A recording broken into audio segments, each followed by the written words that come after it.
የግዙፋንም ጦርነት ካበቃም በኋላም ቶርና ሲፈንም ተጋቡ። በቶርና በሲፈንም መሃል ጥብቅ የሆነ ፍቅር አለ። በእነሱም ፍቅር የመንደሩ ሰዎችም በጣም ይቀኑ ነበር። ሲፈንም አንድ ቀን ወደዛ ግዛት ባለው በኩልም ጫካ ወክ እያረገች ነበር። ደክሟታል። አሁን ስለደከማትም ትንሽ ለማረፍ ወደ አፕል ዛፍም ተኘች። ተኝታም እያለ አንድ አጭር ሰውዬም ነበር። እሱም ጸጉሯን እየሄደ እያለ አይቶት ነበር። እናም ያ ወርቃማው ጸጉሯን በጣም ወዶላት ነበር። ከዛን ያን ወርቃማውን ጸጉር ለመቁረጥም ተገደደ። ቆርጦም ከወሰደም በኋላም ሽጦት ብዙ ብር እንደሚያገኝም አሰበ። እናም ያንን ጸጉርም ይዞ ሄደ። ሲፈንም ስትነቃ ጸጉሯ ተቆርጦ አየች። በዚህ ሰዓትም በጣም ሲፈን ግራ ተጋብታ ነበር። ሲፈንም በፍጥነትም ምድርን ለቃ ወደ ዓለማቸው ጋም ሄደች። ከሄደችም በኋላም ቶር ጋም ሄደች። ቶርም እያለቀሰች መሆኑን ሳይ በዚህ በጣም ግራ ተጋብቶ ነበር። እሱም እንዲህ ብሎ ጠየቃት፣ ምን ሆነሽ ነው ሲፈን? ጸጉርሽስ ማን የቆረጠው? ምን ሆነሽ ነው ንገሪኝ። እኔ ምድር ላይ ነበርኩ እና ምድር ላይ ተኝቼ ነበር በጣም ደክሞኝ አንድ ዛፍ ላይ። እናም ተኝቼ እያለ ስነቃ ጸጉሬም ተቆርጦ አየው። በዚህ አሁን ይሄንን ጸጉር እንዴት መመለስ እችላለሁ? ቶርም በዚህ ሰዓትም በጣም ተናዷል። ምክንያቱም የሚስቱን ጸጉር የቆረጠውን ሰውዬም ለማግኘት ይፈልጋል። እናም ዋጋም አስከፍለዋለሁ ብሎ ነበር። እናም ቶርም አስማቱን በመጠቀም ቀጥታ ወደ ምድርም ድምጽ ላከ። ድምጹም እንዲህ የሚል ነበረ፣ የሚስቴን ጸጉር የቆረጥከው እኔ ሳልፈልግ አንተ ቶሎ ብለህ ራስን አጋልጥ። የማታጋልጥ ከሆነ እኔ መጥቼ ከፈለኩ እናም አገኘሃለሁ። እናም እኔ ፈልጌ ካገኘሁ ከባድ ቅጣት ነው የምቀጣ። ስለዚህም እኛ ጋር መተ ቅጣትህን ተቀበል። በዚህ ሰዓትም ያ አጭሩም ሰውዬ ወደ ቶር ጋር መጥቶ እሱ ጥፋተኛ እንደሆነና ብር አታሉት እንደሆነም ነገረው። በዚህም እንደሚክሰውም ነገረው። አሪፍ በሆነ ነገርም እንደሚክሰውም እኔ ቃል ገበላሃለሁ በማለትም ነገረው። በዚህ ሰዓትም ቶር በጣም ተናዶት ነበርና የሱን ወሬ መስማት አልፈለገም ነበር። እሱም እንዲገደል ነበር የፈለገው። ምክንያቱም የሚስቱን ጸጉር የቆረጠ ሰው መቼም እዚህ ምድር ላይ እንደማይኖር ነገረው። እናም በምን እንደሚክሰውም ቅድሚያም ጠየቀው። ያም አጭርም ሰውዬም ቶርም ከያዘውን በላይ መዶሻ ኃይል የሚሰጠውን ሰርቶ እንደሚሰጠውና እሱም ኃይል እስከዛሬ ድረስ ተጠቅሞት የማያውቀውን ኃይል ይኖርበታል። ስለዚህም እኔ እከፍልሃለሁ በማለትም ነገረው። ሲፈንም በዚህ ሰዓትም እሱ እድል እንዲሰጠውና አስማቱንም ሰርቶት እንዲያሳየውም ነገረው። ቶርም እሺ በማለትም ያ አስማት እሱን ካላስደሰተው ድጋሚ እንደሚቀጣውም ነገረው። በዚህ ሰዓትም አጭሩም ሰውዬ ቶሎ ብሎ ጊዜ ሳያባክን ሄዶ አስማቱን እንዲሰራም ነገረው። አጭሩም ሰውዬም ትዕዛዙን ተቀብሎ ወዲያውኑ እሱ ያለውን አስማት መስራት ጀመረ። እናም ቀጥታም እሱ ያለውን አስማትም ከሰራም ከጨረሰም በኋላም ወደ ቶር ጋም ሄዶ የሲፈንንም ጸጉርም መለሰላት። የሲፈንንም ጸጉር ከመለሰላትም በኋላም ለቶር ያለውንም አስማት ትልቅ መዶሻም ሰርቶ አመጣለት።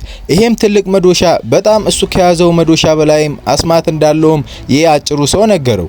እናም አጭሩም ሰውም በጣም በዚህ አስማት ስራ ብዙ ጊዜ ሞክሮ እምቢ እንዳለውና በጣም እንደለፋም ነገረው። ቶርም በዚህ ሰዓትም ሲፈንም ጸጉሩን እንደወደደችውም አይቷል። ነገር ግን ቶር ያ አጭር ሰውዬ የሰራለትን አስማት አልወደደውም መሰለኝ። ምክንያቱም ቶር የሚፈልገው ይሄን አጭሩን ሰውዬ መቅጣት ነው። በዚህ ሰዓትም ቶር እንዳልተመቸውምና ይሄ መሳሪያ በጣም እንዳናደደውም ነገረው። እናም ለዚህም ቅጣቱን እንደማያነሳበትም ነገረው። እናም ቀጥታ እስር ቤት እንደሚገባም ነገረውና ጠባቂዎችንም ጠርቶት ያን አጭሩን ሰውዬ እስር ቤት ይዘውት እንዲገቡም ነገረው። በዚህ ሰዓትም አጭሩ ሰውዬ በጣም ተከፍቶ ነበር። አጭሩም ሰውዬም እሱ ይሄንን መዶሻ መጣል እንደሌለበትና አንድ ቀን እንደሚጠቅመውም ነግሮት ወደ እስር ቤት ሄደ። በዚህ ሰዓትም አጭሩ ሰውዬ እንደምታዩት ወደ እስር ቤት እየሄደ ነው። ቶርም ወደ ቤቱ እየሄደ ያለ አንድ ነገር ተከሰተ። ያ አጭሩ ሰውዬ የሰራለትን መዶሻ መሬት ላይም ወድቆ ተጣብቆ ለቶር አልነሳም አለ። ቶር ግን በዚህም ግድ አልሰጠውም ነበር።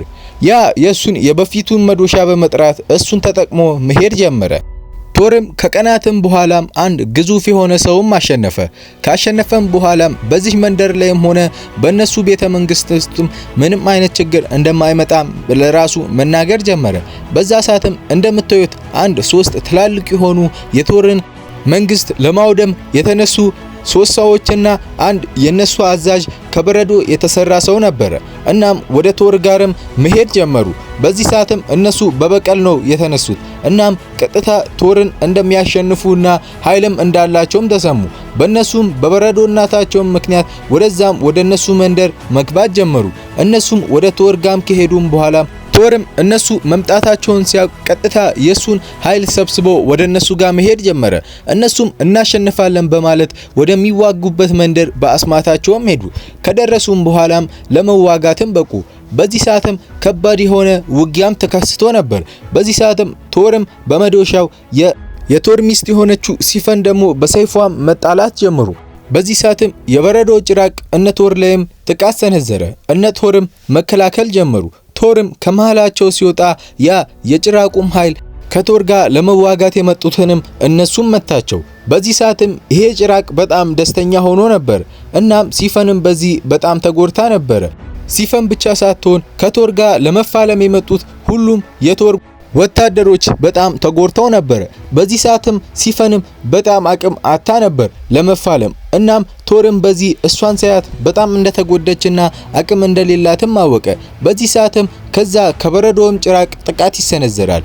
ቶርም በጣም ይመታል። ቶርም ትንሽ አቅም ያንሷል። መብረቆቹንም ለማምጣት አቅም አንሶት ነበር። ግን ይሄ መብረቅ ይሄን የበረዶውን ጭራቅ ሊጎዳው አልቻለም። ምክንያቱም ቶርም በጣም አቅም አጥቶ ነበር። ሃሃሃ በመጨረሻም ቶር አንተን ላሸንፍ ነው። አንተ ምንም ኃይል የለህም። እንዴት? እኔ ኃይል አለኝ። እኔ እበልጥሃለሁ። መቼም ቢሆን አንተ ልታሸንፈኝ አትችልም። እሺ እንደዛ ካልሆነ እስቲ አሁን ተነስተ ተፋለመኝ። አሁን እኮ ጉልበት ራሱ አጥተሃል። እናም አሁን ሚስትህን ሲፈን እያየ እገላታለሁ። ቶርም በዚህ ሰዓት ሲፈንን እገላታለሁ ብሎም ሲፎክርበት ቶርም እሱን እንደሚገለውና ሲፈንን እንዲተውም ነገረች። በዚህ ሰዓትም ሲፈንን መታ እንዲህ አለችው፣ ያን የበረዶውን ጭራቅ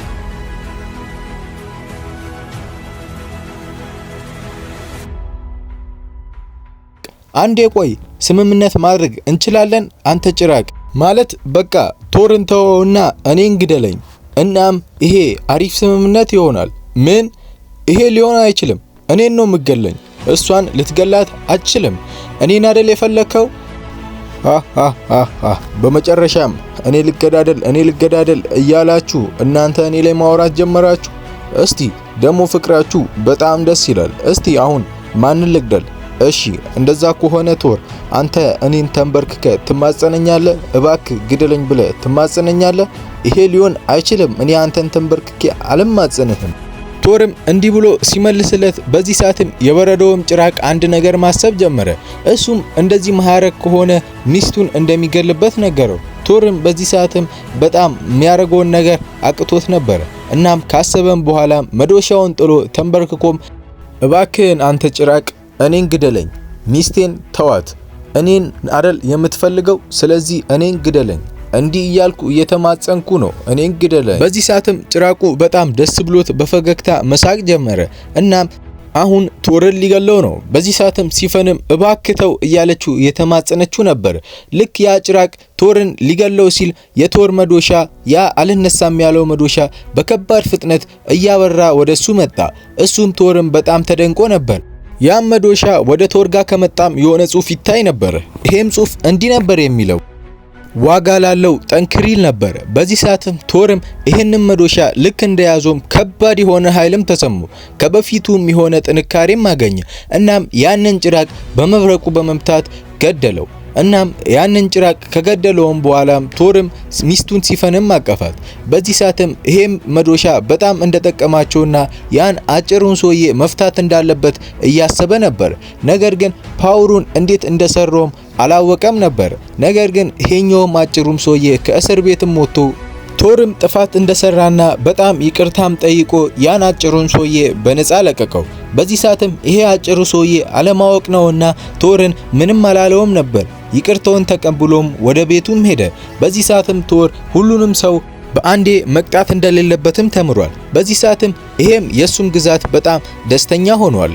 ሰላም የቻናሌ ቤተሰቦች፣ ለዚህ ቻናል አዲስ ከሆናችሁ ሰብስክራይብ በማድረግ እንዲህ አይነት ምርጥ አሪፍና ጣፋጭ የሆነ ተረት ያገኛሉ። እናም አዲስ ከሆናችሁ ለዚህ ቻናል ሰብስክራይብ ማድረግ እንዳረሱ። እናም እችንም ቪዲዮ ላይክ በማድረግ ለጓደኛችሁ ይሄን ቪዲዮ ሼር ማድረግ እንዳረሱ። በሌላ ተረት እስክንገናኝ ድረስ ቸር ቆዩልኝ።